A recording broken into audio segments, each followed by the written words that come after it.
as we have said in the past, whenever the Conservatives get desperate, they start reaching very, very much reaching for a lot. And I mean a lot of weird, wacky, crazy ideas. And of course, what is the newest? Well, I say newest. It's not new at all. It's basically people thinking having a callback, almost in a way. What are they saying now that they are this bad in the polls? And of course, even Sunak himself being incredibly desperate. You saw the whole thing on GB News. I know that, of course, Graham tried to get on, and he got relatively far. Like I say, I think there was the initial dump of who they were going to pick, and then they looked, shall we say, closer, and then of course, oh, this Graham Hughes person, and I'm going to ask him. So yeah, unfortunately, Graham didn't get on, but he came close. I will say that he got probably closer than me. I didn't even get selected. I applied, didn't even get there. And like I say, and me and we've both said, we had to sort of masquerade as Conservatives and ask a very, conservative-y, gammon-y question to try and get on there. Mine one was, why haven't you sort of solved the immigration issue, along the lines of, really sort of cracking down on these criminal gangs. Is Labour right for that? Are you in the wrong? Can't remember what exactly I phrased now, but that was roughly the question I asked. But unfortunately, I didn't get there. Graham did though. But yeah, that whole appearance on GB News didn't really go down well. And it's 30,000, I think, people were watching it. Not, shall we say, the most highly publicized thing, but I think that was a very desperate attempt to try and get at least people from Reform back to the Conservatives. Don't think it's going to work. I don't think it's going to work, but if Sunak was desperate enough to go on GB News, he would have, the risk would have been a lot greater, but if he had pulled it off right, it would have been a far better reward if he had approached maybe going on Sky News, or maybe going on something like LBC or Talk Radio, and sort of taking on these sort of people in person in questions. You have this a lot in America, these town hall style things where you'll get Trump or Biden in front of this quote audience of people, and then sort of they get to ask them the candidate questions. Something we don't really tend to do, except in the hustings. Well, we do have them, but they're not televised like they are in America. Although some are now live streamed. Some, I must point, some. But depending on, of course, the technical capabilities of the people in the audience. So there you go. So yeah, it's didn't seem to really work out quite that well. But as we said, with the Conservatives getting more desperate, you've got Sunak himself getting more desperate. Would they think the unthinkable and maybe bring back Boris? Because there have been, especially from Kersey Kwarteng when he quit recently, we'll go over what he had to say very briefly as well on this. Yeah, you should bring back Boris.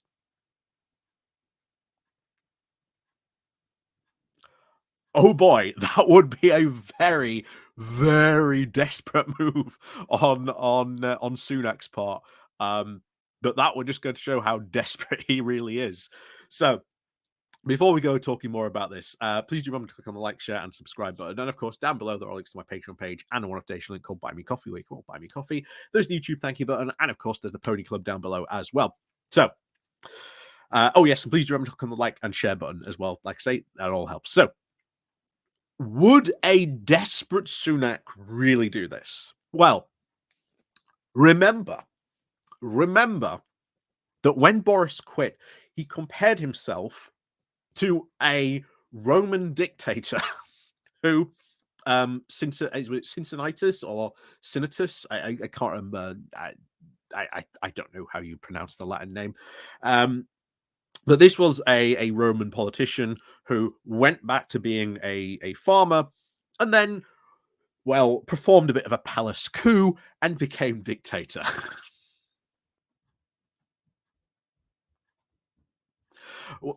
What Boris Johnson effectively said was, um, "I will try and reclaim my spot as leader. I will return triumphantly." And bear in mind, Boris did try. He tried on the Northern Ireland issue, um, and the Windsor framework. He tried on that, and he failed.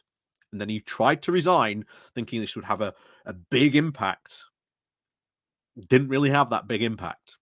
So, while of course it is really shocking to see people like Kurzi Katang come out and say, "Oh yeah, we should bring back Boris," and bear in mind, Kurzi Katang also did say in his letter that Sunak would very much have to swallow like a massive piece of humble pie. Massively, swallow his pride, go to Boris, say I'm sorry, and come back. But what would Boris demand?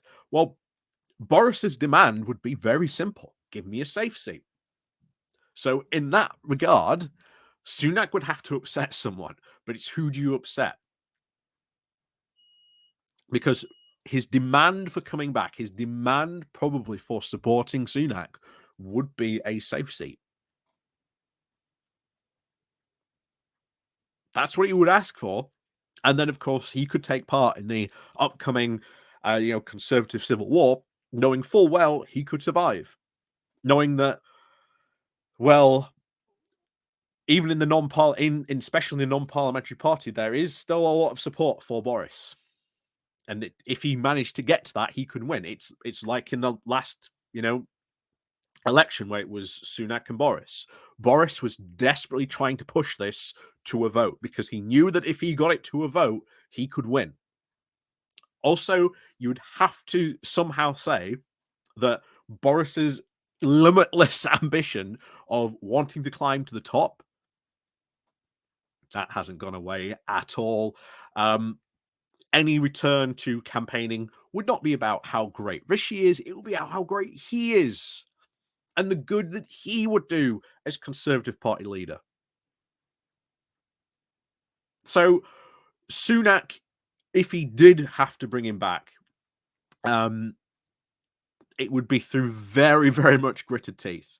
And I think even if they did maybe try and shake on it and sort of try and bring him back into sort of campaigning for Conservatives, I don't even think Boris would go that far. Like, I do not think Boris would go that far. I think when it comes to the general election time, you will see him write his columns about how the Conservative Party deserves to lose, and only he would have been the one to defeat Keir Starmer. If they'd trusted me, if they'd let me run, I could have turned this all around. We would not be in this state if they had not got rid of me. And that will be his selling point, because it will be an attempt to try and bring him back into the fold. And whoever brings him back into the fold, well, congratulations. Boris might as well just change his name to Brutus, because, oh boy, you know, just as Caesar found, you don't let Brutus stand behind you. Because, oh boy, if Boris saw his chance to, shall we say, once again, climb those heady heights to the Conservative leadership, oh, he'd do it in a heartbeat. So, even though you are seeing these very, very outliers, and like Kurzi Katang leaving the party saying, you need to swallow your pride and bring back Boris, they are very few and far between. There is not an appetite, I think, in the parliamentary party to have Boris Johnson back. There are very few, but they do at least recognize in some way maybe getting Boris back to campaign in some way, shape, or form might not necessarily be an idea. Like, send him up to the red wall, try and get those seats. And again, it's not too surprising. Some of those people who are saying that are from the Red Wall, because they won their seat off the back of Boris Johnson. So they want Boris Johnson to be there in some way, shape, or form, to at least maybe try and retain their seat. But we'll eventually see what happens. But I do not think Sunak is going to be that desperate enough to bring back Boris, because he knows, just as everyone else knows, he's got ambitions and he wants Rishi Sunak's job. The only way to get that job is to get rid of Rishi Sunak. So, yeah, very unlikely to happen, but they're still calling for it. Still now, they are calling for it. That is just goes to show you how desperate they are and how reaching they are to try and get these things in. But there you go. Trust me, if Boris does come back, I will be very shocked. I will be very shocked if Boris does come back as an MP. If he comes back as a campaigner, I won't be that overly shocked. But I'm more expecting Boris to be like, see, I was right. I was the god on the mountaintop, hurling my thunderbolts down, seeing, proclaiming how right he was on top of his Daily Mail column. Again, if he writes that, we'll go over it. So, as always, thank you very much for watching, and of course, we'll see you all next time.